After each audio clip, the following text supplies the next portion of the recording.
também elevar nosso pensamento ao nosso Pai amado, pedindo para Ele que essa noite nos abençoe, nos envolva em energias benfazejas, de cura, Senhor, para todos os nossos males, do nosso corpo e da nossa alma, e que possa, Senhor, essas energias também de encontro a todo irmão que sofre, esteja ele nos hospitais, nas ruas, em todos os lugares, onde houver um irmão necessitado, Senhor, do Teu amor divino, que possas ampará-los nesse momento. Agradecidos somos por tudo que temos, Senhor, pelo nosso pão de cada dia, pelo nosso trabalho, pela nossa saúde, por tudo que tem nos dado durante essa nossa caminhada terrena. Muito obrigado, Senhor.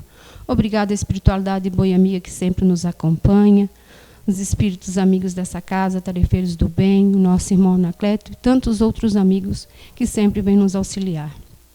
Em Teu nome, em nome de nosso irmão Jesus, na nossa Mãe Maria, damos por começar mais um trabalho dessa casa de hoje. Que assim seja.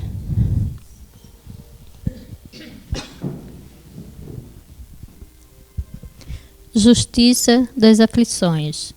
As compensações que Jesus promete aos aflitos da terra somente pode realizar-se na vida futura. Sem a certeza do futuro, estes ensinamentos morais seriam contrassenso ou bem mais do que isto. Seria uma enganação. Mesmo com essa certeza, fica difícil de se entender a utilidade do sofrimento para ser feliz. Disse que é para ter mais mérito, mas então surge a pergunta: por que uns sofrem mais do que os outros? Por que uns nascem na miséria e outros na riqueza, sem nada terem feito para justificar esta posição? Porque para uns nada dá certo, enquanto para outros tudo parece sorrir. E o que ainda fica mais difícil de entender é ver os bens e os males tão desigualmente divididos entre viciosos e virtuosos, e ver os bons sofrerem ao lado dos maus que prosperam. A fé no futuro pode consolar e proporcionar paciência, mas não explica esta desigualdade que parece desmentir a justiça de Deus. Entretanto, desde que se admita a existência de Deus, só se pode concebê-lo em suas perfeições infinitas. Ele deve ser todo-poderoso, todo justiça, todo bondade, sem o que não seria Deus. Obrigada. Boa noite a todos. Tudo bom, gente? Hoje nós vamos falar um pouquinho, então, sobre o Evangelho no Lar, né? Passe e água fluidificada. É mais uma conversa. Estão me ouvindo bem? Dá para ouvir bem? Então tá. Às vezes, alguém, assim, quem já veio fazer conversa fraterna, uma das coisas que a gente sempre indica na conversa fraterna é o Evangelho no Lar, né? Ah, isso é bom, isso ajuda. Mas, na verdade, assim, se a gente não for estudar, se a gente não for pesquisar, no fundo a gente faz porque os outros disseram para a gente fazer, né?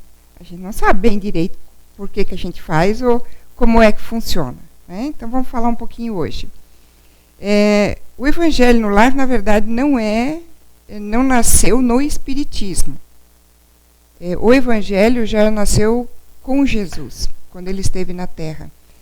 Quando Jesus sentava à mesa e discutia e conversava, discutia, que a gente está dizendo aqui é trocar ideias, né? Com os discípulos, né? Isso já era o Evangelho.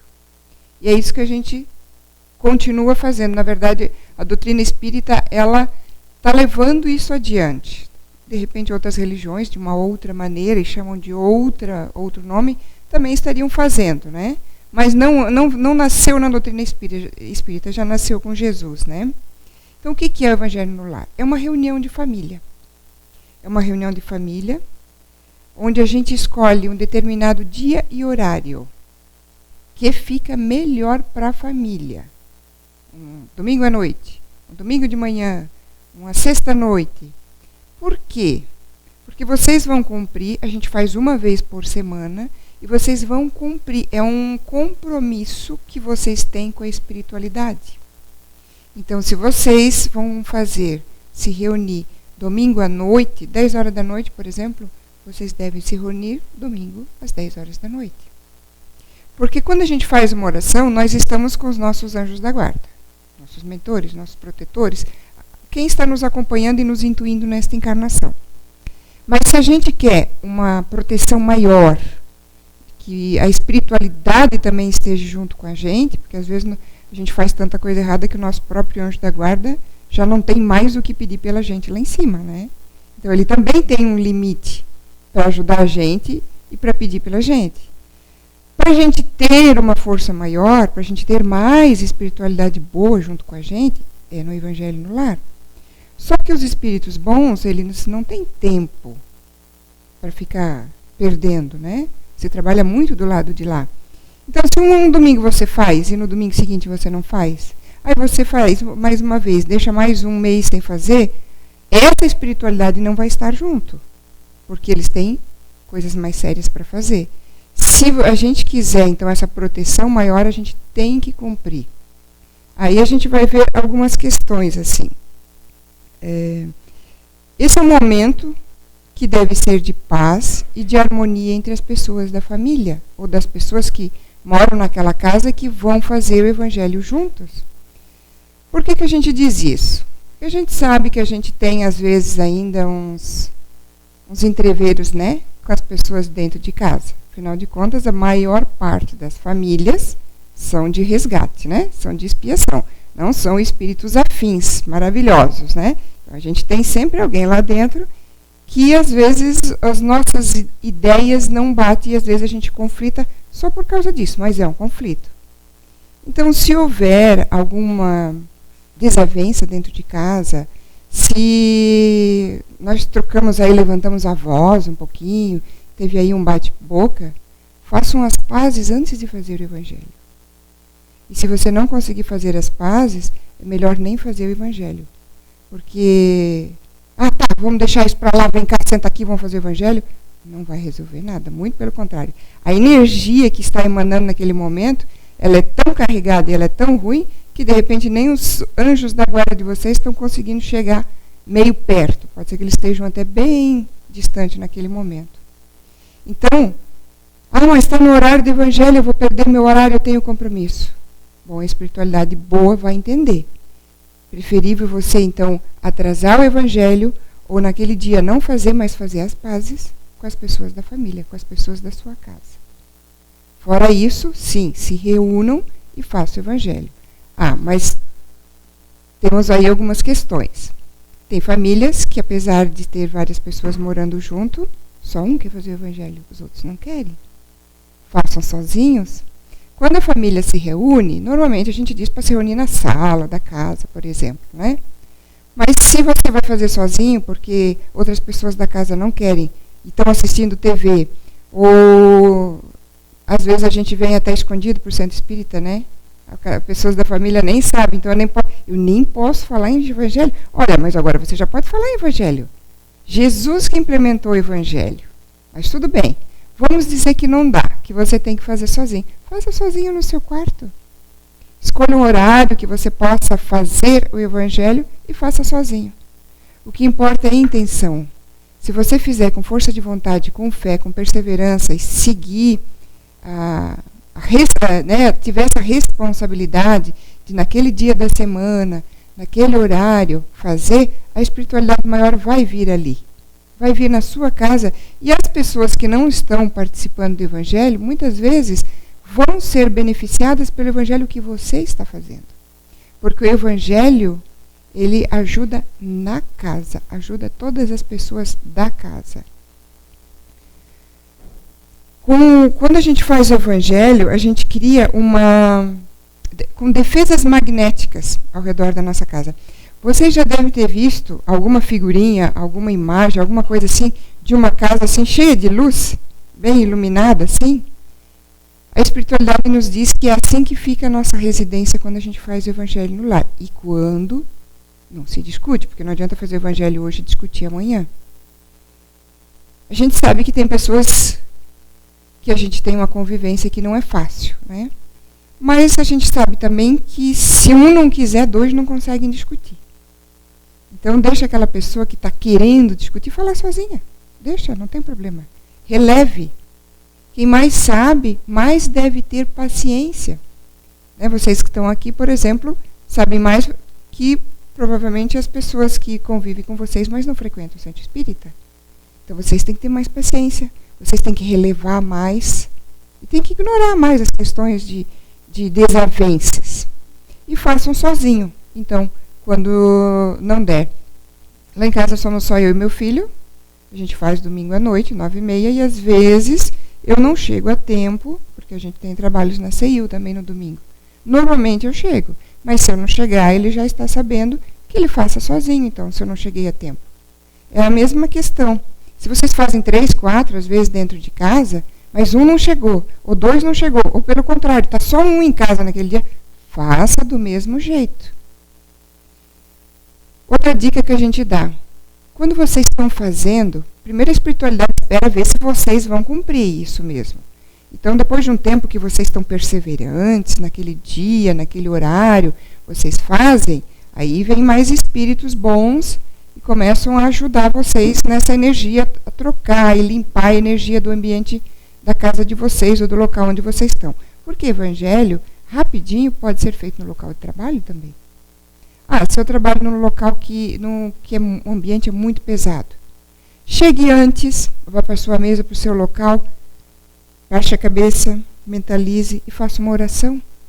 Se não der, chegue, vá no banheiro, faça oração no banheiro, para você ter proteção também no seu ambiente de trabalho.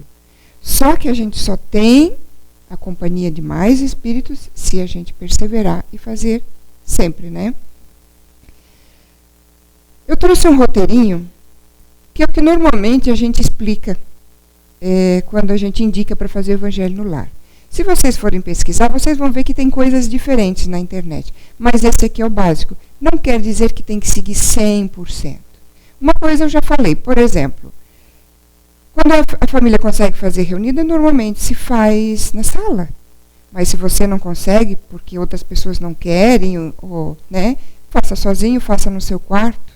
Uma outra dica, tudo bem, as pessoas da casa fazem o evangelho, mas tem uma pessoa na família que está com um problema, alguma coisa, por exemplo, diz que ou acha que está vendo alguma coisa, uma criança, um adolescente, ou alguém que está com medo de dormir, alguma coisa, passa a fazer no quarto dessa pessoa, por um tempo, pelo menos. Bom, depois de escolher o dia e o horário que vocês vão fazer, que fica melhor para todo mundo, coloquem água para vocês tomarem, ou para você, se fizer sozinho, tomar quando terminar o evangelho. Existem pessoas que dizem para colocar uma jarra, né, um copo grande, dividam para vocês, todo mundo toma um pouco. Eu gosto de dizer que cada um deve ter o seu copinho, igualzinho como vocês têm ali fora para tomar. Não precisa se comprar um copo desse, mas bota um tantinho desse de água. Porque enquanto vocês estão fazendo o evangelho, aquela água está sendo tratada pela espiritualidade. A gente vai falar um pouquinho de água fluidificada. Ela está sendo fluidificada para vocês. E cada um tiver o seu copinho, já a sua água ali na sua frente, ela vai ser tratada com aquilo que cada um está precisando. Não que se eu tiver numa jarra também não vai ser trabalhada. Vai ser sim, a espiritualidade trabalha as moléculas da água. Mas se cada um tiver a sua, vamos dizer que eu estou com algum problema, eu posso até o meu ter sido colocado um remedinho ali dentro. Nesses anos todos aconteceu só 2 vezes comigo, mas 2 vezes eu tomei água que estava com gosto muito amargo. Vai saber que remedinho a espiritualidade não colocou ali dentro, né? Quando vocês pegam um copinho desse de água que vocês saem aqui do passe, a espiritualidade separou o copinho que vocês vão pegar. Olha o trabalho que eles têm. E se você chegar lá e dizer assim, eu ia pegar esse, não vou mais, agora eu vou pegar esse aqui, só para ver se a espiritualidade trabalhou esse aqui. Pode ser até que seja ela que esteja intuindo você a tomar aquele ali. É a mesma coisa no passe. Vocês podem pegar a ordem, as fichinhas que vocês pegaram lá na frente. Vocês são o número 4, mas às vezes quem está na frente de vocês não é o número 3, é o número 7. Porque na hora que vocês vão ali, essa ordem vão vocês todos que foram chamados. Não precisa ser o número 1, o primeiro, o 2, o segundo e assim por diante. Por quê? Porque vocês vão cair lá dentro com o passista que tem a energia que vocês estão precisando naquele dia. Ah, eu vi que o passista X está no segundo local, na segunda lá dentro. Então eu vou aqui no segundo, porque eu quero tomar passe com aquela pessoa. Quantas vezes já aconteceu de, por algum motivo, a gente trocar lá dentro a nossa ordem? Então você vai cair com o passista que você vai precisar naquele dia. Assim é a questão da água também. Por isso, se possível, né, a gente recomenda então cada um com seu copinho de água, né? Convidar todos, sem forçar. É melhor que uma pessoa você faça sozinho e aquela pessoa, ela não tem nada contra você fazer, mas ela não quer fazer, não tem problema. Nunca forçar ninguém a fazer o evangelho. Tá? Como é que se faz então? É mais ou menos como a gente faz aqui. Faça uma prece de abertura, pegue o evangelho, tem sites que vai dizer para você ler do começo ao fim, quer dizer, não tudo num dia só, né? Lógico, né? Um trechinho. Mas a gente costuma dizer que você abra ele assim. Você já fez a oração. Agora pegue e abra. Aonde os seus olhos caírem, leia um trechinho assim, ó. Não precisa ser muito. É um tantinho como a gente lê aqui. Ah, mas aqui não tem título, eu não sei nem do que eu estou lendo. Então volte um pouquinho, veja o título e leia esse pedaço. Quando são mais pessoas, cada um pode ler um pedacinho, um parágrafo. Dividam as tarefas. Um faz a leitura inicial, o outro faz o evangelho, outro faz, um faz a oração inicial, outro faz a leitura e outro faz a oração final. Se você é sozinho, aí você vai ter que fazer todas as partes, né? Aí, quando eu falei numa outra palestra sobre isso aqui, eu falei, você pode falar mentalmente, já que está sozinho, né? Depois uma pessoa me procurou e veio dizer assim, mas eu falo em voz alta, tem algum problema? Eu disse, não tem nenhum problema. Se vocês gostam de ler em voz alta e fazer oração em voz alta, não vai ter problema nenhum. Tá? O que importa é a intenção. Quando essa leitura cai, a gente sempre diz que cai para a gente. Essa ali, que não foi escolhida. Aí, você, se estiver sozinho, vai tentar entender a leitura. E também não se preocupe se não entender a primeira vez. Por quê? Porque, se for necessário, essa leitura vai cair muitas e muitas vezes. Às vezes vai cair a mesma leitura por um tempo, depois vai parar um tempo, depois vai voltar. Opa, então tem que aprender alguma coisa. Se você tem mais pessoas, depois da oração inicial e depois da leitura do Evangelho, vocês conversem entre si, dialoguem, troquem ideias sobre o que cada um entendeu do Evangelho daquele dia. Mesma coisa, se não entenderam, não tem problema. Um dia vocês vão entender. O meu filho, por incrível que pareça, ele diz até que o evangelho está marcado. Ele ficou meses tirando a parábola do semeador. E aí, interessante que ele foi morar com o pai dele 1 ano e meio, e eu nunca mais tirei essa leitura. Aí quando ele voltou, a primeira vez que ele abriu, caiu a parábola do semeador de novo. Aí eu só olhei para ele, tu não tira sempre essa leitura? Ele disse, sim. Só que como ele era pequeno, claro que a leitura é para ele. Vamos dizer assim, foi ele que tirou, então tem alguma coisa para ele. Mas ele era um pré-adolescente. Aí eu, como mãe, tinha que pensar, o que essa leitura quer dizer para mim também? Em relação a ele. Eu entendi ao longo do tempo, demorei para perceber que estava caindo sempre a mesma leitura com ele. Eu entendi que o meu papel é plantar a sementinha. E enquanto ele está... Às vezes ele vem bem contra a vontade, fazer o evangelho, né? Mas está ali, faz, lê, não quer debater muito porque quer que acabe rápido. Mas lê, faz oração, participa, vem na boa, né? Só não quer que demora muito, já percebi. Aí o que eu conversei com ele aquele dia foi assim, então, o que será que quer dizer essa leitura para ti? Eu não sei, diz ele. Às vezes eles sabem, né? Então, assim, essas coisas que a gente tem que perceber. É para isso que a gente faz o evangelho. Evangelho não é um ritual. Não é fazer essa parte, depois essa e acabou e ponto final. Não. Você tem que estar conectado, você tem que estar com força de vontade, você tem que estar com fé e tem que prestar atenção na leitura. Não se desesperar, lógico, se eu não entendi o que quis dizer. A vantagem do Evangelho, segundo o Espiritismo, é que depois da parábola tem a explicação da espiritualidade. Eu digo isso porque tem gente que tem a Bíblia em casa e gosta de fazer o evangelho com a Bíblia. Não tem problema, posso fazer. Só que aqui é mais fácil de ler. Vocês podem escolher um outro livro edificante também, de Chico, de Emmanuel, que tem frases que vocês possam debater sobre essa frase, né? Eu tenho aqui até algumas sugestões, depois eu vou ler para vocês, tá? Ok. Fizeram a prece, fizeram a leitura, conversaram sobre essa leitura.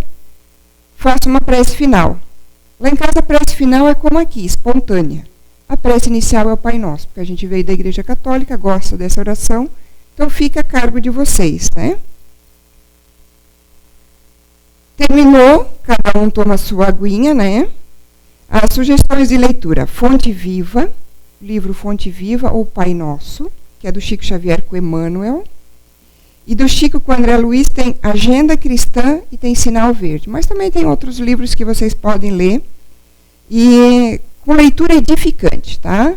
Às vezes, alguém leu até um outro livro, que pode ser até um romance, mas tinha um trecho lá muito interessante, porque romances também sempre tem uma explicaçãozinha ali dos acontecimentos.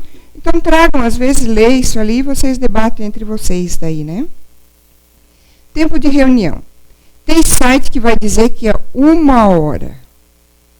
Vocês vão concordar comigo que 1 hora está todo mundo cansado, está todo mundo desconectado. E se tiver criança, já está fazendo bagunça ali, né? Vocês convidem as crianças para vir junto. Se tiver criança que já sabe ler, deixa ela ler para já ir incentivando. Se tiver outras crianças brincando por aí, deixa brincar. Mas assim, ó, 1, 2, 3, até 4 pessoas, gente, é 15 minutos, 20 minutos. Tem vezes que a gente passa lá em casa, a gente já se empolgou em conversar, mas normalmente, em 15 minutos, como somos 2 pessoas, a gente termina. Então, só não precisa ser muito demorado. Só que não é uma regra. Então, se vocês se empolgarem e quiserem continuar conversando, continue conversando. Quando a gente está sozinho, realmente o nosso tempo acaba sendo muitas vezes mais curto, né? Então, o que não é o Evangelho no Lar? Já falei que não é um ritual. É para fazer bem conectado, bem focado mesmo, né? Senão também não vai ter validade nenhuma. E não é reunião mediúnica. Então, se tiver alguém que tiver alguma sensibilidade, um pouquinho de mediunidade, alguma coisa, não é local de receber espíritos. Converse, pode ser mentalmente com esse espírito, diga que não é local e convide ele para vir para o centro espírita. Aqui é local de trazer espíritos, não de receber em casa. Algumas recomendações, uma eu já falei, se forem mais pessoas, vocês dividam. No encontro seguinte, quem fez a leitura faz oração, quem fez oração faz a leitura, troquem entre vocês daí, né? Não se deve transferir, não se deveria, pelo menos, transferir o evangelho de eu deixar de fazer se você está com visita em casa. Convide a visita para fazer junto. Se ela não quiser, faça em outro local. A gente sabe que às vezes não dá mesmo, porque, por exemplo, a minha irmã é crente. Se ela estiver lá em casa, até posso convidar para fazer uma oração, desde que não apareça esse livro aqui, ok? Então, assim, a gente sabe, como eu disse, como não é um ritual, não é uma regra, a gente, às vezes, tem algumas situações que ocorrem. A gente vai sempre tentar resolvê-la da melhor maneira possível, né? Se vocês perderam a reunião, por alguma eventualidade que aconteceu, continuem de novo na semana seguinte, né? No caso de vocês não estiver em casa, são 2 pessoas que fazem evangelho. Mas eu não estou em casa nesse domingo à noite agora, eu estou viajando. Façam no local onde vocês estiverem, né?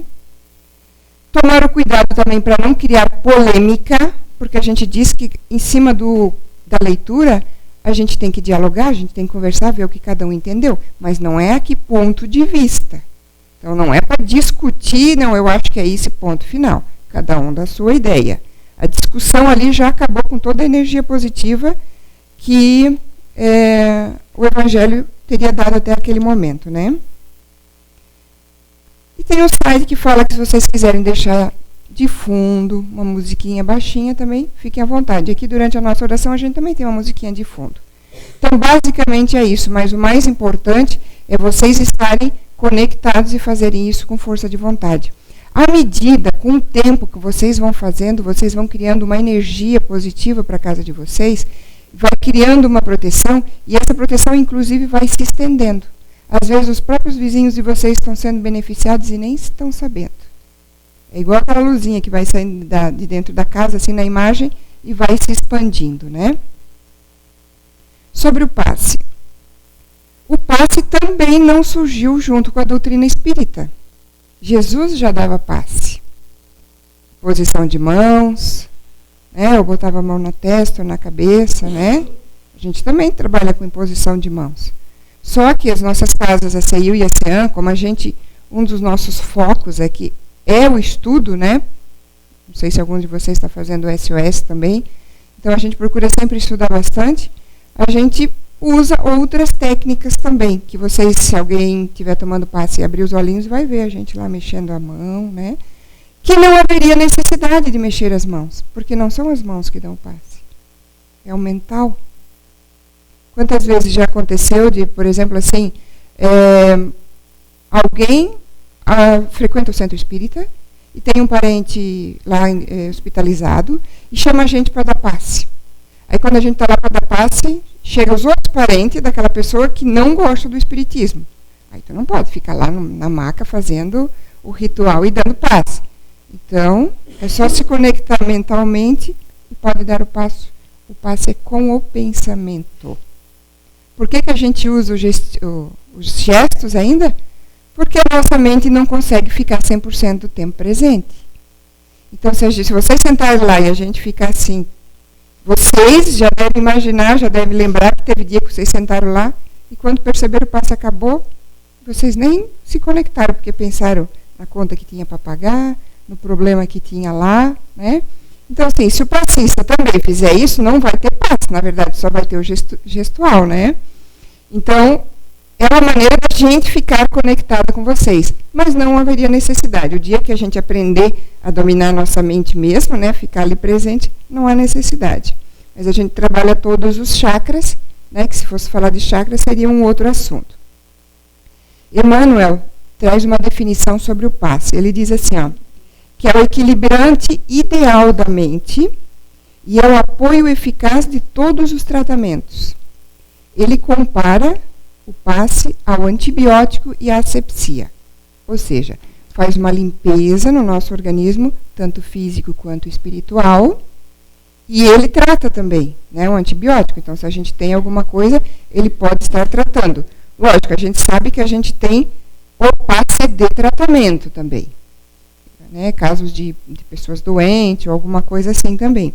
E aí, Emmanuel traz outra definição. Ele diz assim, ó, que é como uma transfusão de sangue o passe.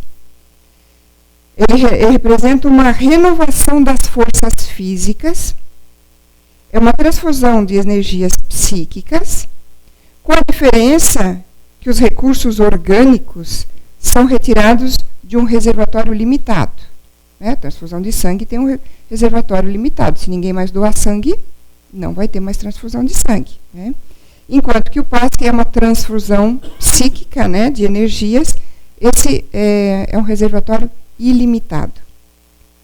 Tem uma outra definição também que diz assim, ó, a aplicação do passe tem como finalidade auxiliar a recuperação das desarmonias físicas e psíquicas. Às vezes vocês podem chegar aqui cansado, ou chateado, ou brabo. E se vocês estiverem bem conectados, vocês vão ver que vocês vão sair melhor. Lógico, o passe é para ter a duração de 1 semana. Só que se vocês saírem daqui, chegar ali na esquina e discutir, brigar, ou chamar nome, o passe já foi embora. Sinto muito. Você vai ficar essa semana sem o passe. Então, ele ajuda você, ele está ali dentro do seu organismo. Se você tiver alguma doença e tiver merecimento e ganhar um bom passe, durante a semana aquilo pode ser tratado tanto no seu mental quanto no seu físico. Mas depende de cada um de vocês manter o passe com vocês durante essa semana, né? Substituindo os fluidos negativos e pesados, né, por fluidos benéficos. Então, o passe faz isso. Ele substituiu, vocês têm energia carregada por uma energia benéfica, né?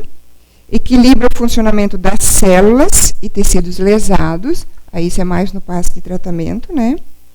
Mas não impede que às vezes alguém tenha alguma doença que nem percebeu ainda, e é uma pessoa que tem merecimento, está fazendo por merecer, e ali dentro está sendo ajudado e a gente nem sabe, né? E promove a harmonização do funcionamento e da estrutura de todo o nosso organismo, né? A gente diz que existem 3 tipos de passe. O magnético, que é aquilo que vem da energia do próprio passista. Como se naquele momento a espiritualidade não tivesse intervindo. A gente diz que tem o passe espiritual, que daí é só a espiritualidade que está dando passe em vocês.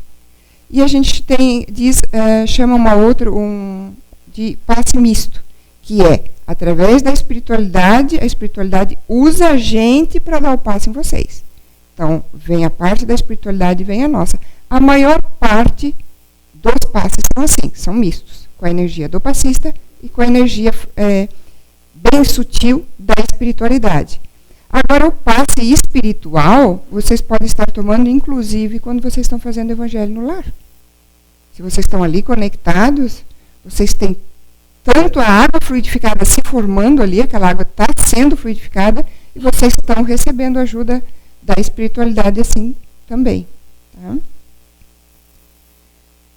A questão das mãos eu conversei, né? A gente só tem que tomar cuidado quando a gente fala em passe, para não achar que ela é a solução de todos os nossos problemas, né? Claro que a gente sabe, quando a gente trabalha no tratamento, que tem pessoas que foram beneficiadas e curaram. Curaram câncer, curaram outras doenças, mas outros foram curados também temporariamente, 1, 2, 3 anos, depois o câncer voltou, e outros que não tiveram um alívio, mas não tiveram a cura, porque existe muita coisa envolvida aí. E aí a maior parte do envolvimento é da pessoa que está sendo tratada, é da pessoa que está recebendo passe. Você está merecendo? Pode ser curado? Ou é um resgate que você tem que passar? Ou está faltando fé? Ou está faltando força de vontade? Ou você tem fé e força de vontade, quer dizer, você tem fé e acredita que pode melhorar, só que sai do passe e continua fazendo tudo errado. A gente sabe que pensamento tem força, pensamento tem poder. Inclusive a ciência já comprova isso. Que a gente, com a força do nosso pensamento, a gente altera nossas células. Então, pessoas sadias podem ficar doentes sem necessidade, porque as células vão se transformar, vão ficar cancerígenas ou qualquer outra doença ali. Porque o nosso pensamento ele é muito forte. E às vezes isso aí a gente não precisava nem passar na nossa encarnação. E às vezes o nosso pensamento é tão forte, tão positivo, e a gente faz por merecer, a gente procura se melhorar, procura ser uma pessoa melhor, que a gente altera nossas células para o melhor. A gente cura as nossas células.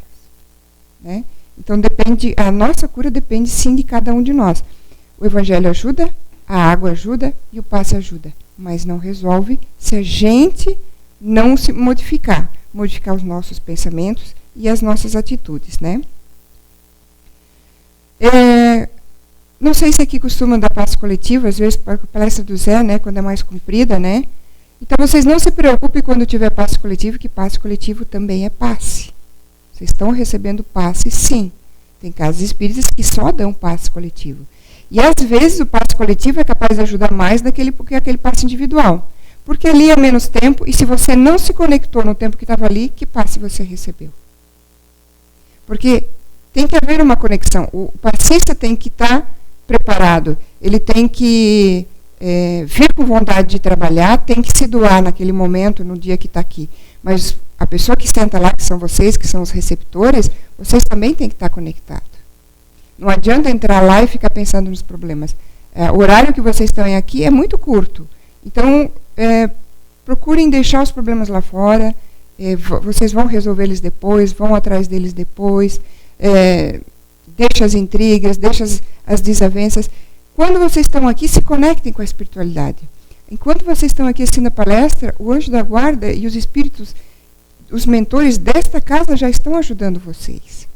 Às vezes não precisaria nem tomar o passe, mas lá é mais uma ajuda, então, que tem, né?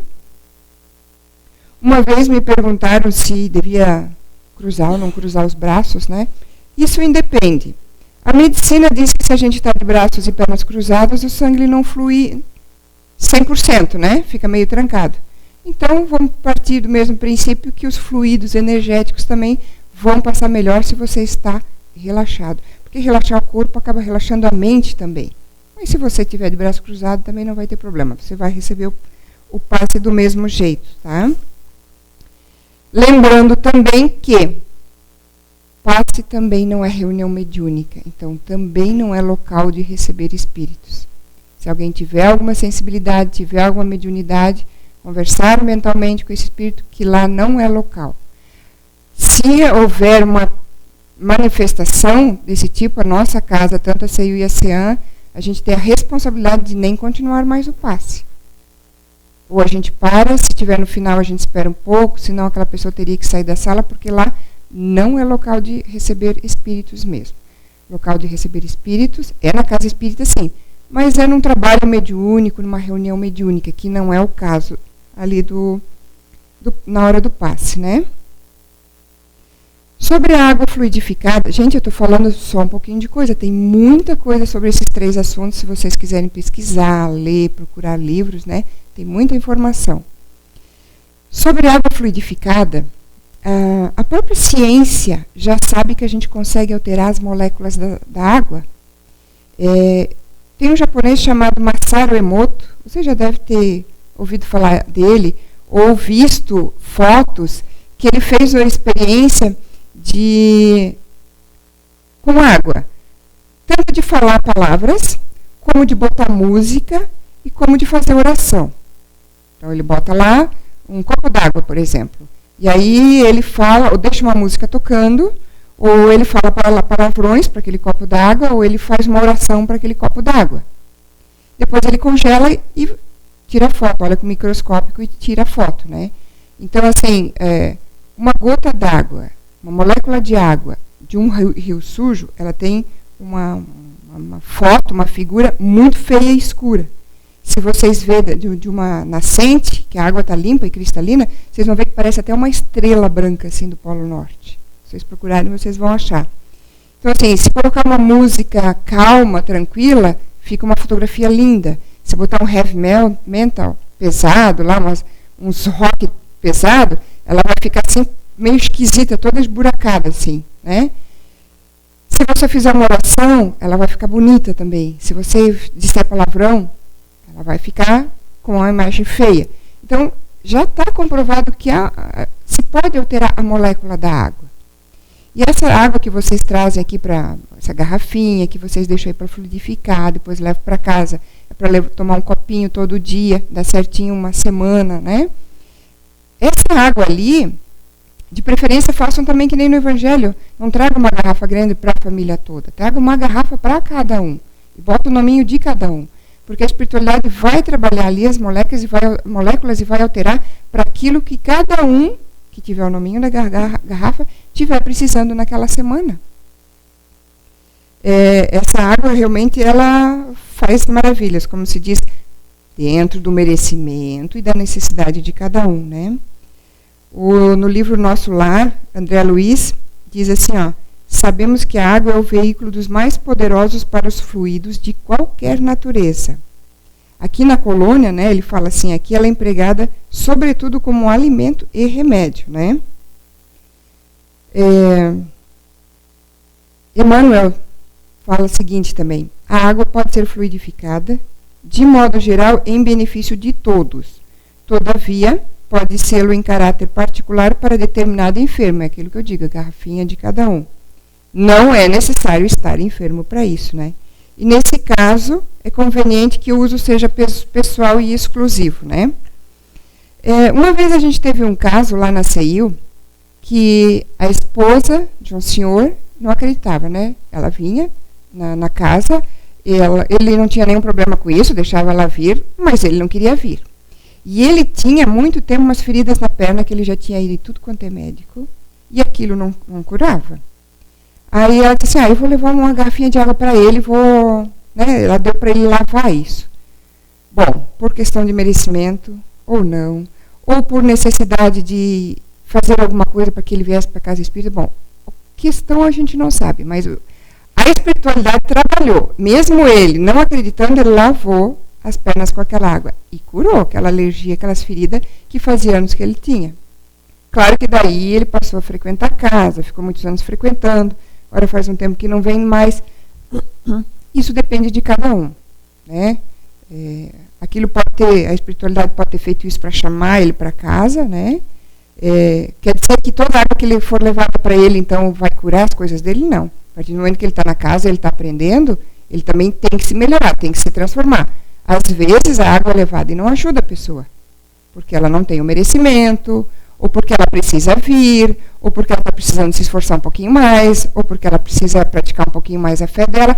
Cada caso é um caso. Mas a gente sabe, sim, que a água já ajudou muita gente, essa água fluidificada, né? E vocês, durante o Evangelho, estão fluidificando a água de vocês também, né?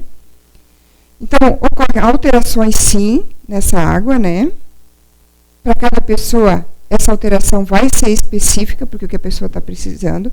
Se vocês quiserem levar uma garrafa grande para a família toda, a gente não vai ter problema, tá?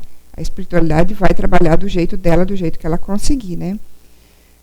Só que acreditar nisso, apesar da ciência já ter comprovado essa alteração, também é uma questão de fé de cada um.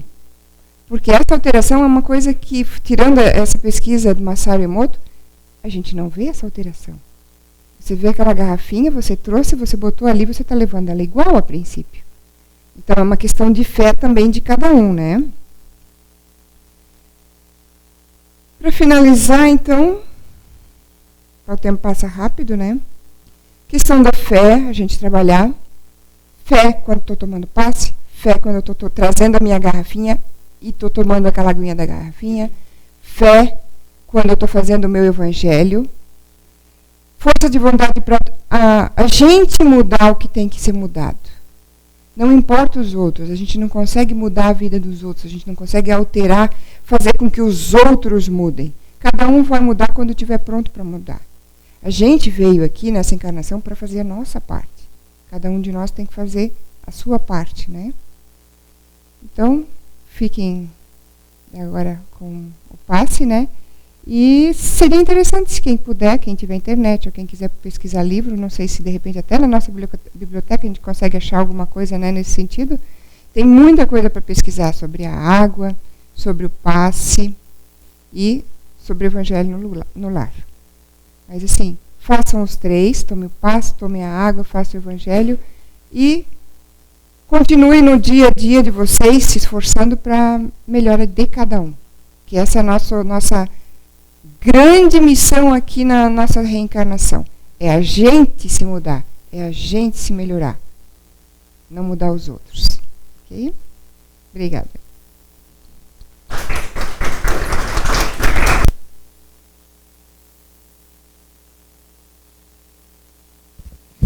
Então, obrigada a presença, né? Mais uma vez a presença de todos. Obrigada, Kátia, pela essa explicação de hoje, né?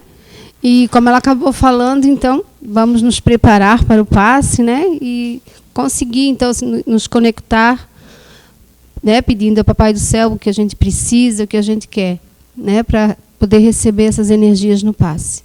Então, a gente vai ficar em silêncio para que a Kátia possa fazer a oração final. Pai amado, Senhor de infinita misericórdia, nossos anjos guardiões, mentores da CEAM, que possamos sair daqui de hoje mais leves, mais fortes, com mais fé, com mais força de vontade, trabalhar nosso dia a dia, procurarmos cada dia sermos um pouquinho melhor, praticarmos a caridade moral, que é mais difícil do que a material, praticarmos a paciência, praticarmos a humildade, praticarmos principalmente a tolerância com quem é mais próximo de nós, porque são deles que mais temos que entender, que compreender, que melhorar e aceitar, mesmo vendo muitas vezes quão errados eles são ou estão fazendo coisas erradas. Mas não podemos obrigar ninguém a mudar. Temos que trabalhar o nosso ser, o nosso eu, para nós sim sermos cada dia melhor e com a nossa mudança sermos exemplo para os outros, para os amigos, para a família. Agradecemos por mais um dia. Pedimos para a semana força, fé e boas intuições. Que assim seja.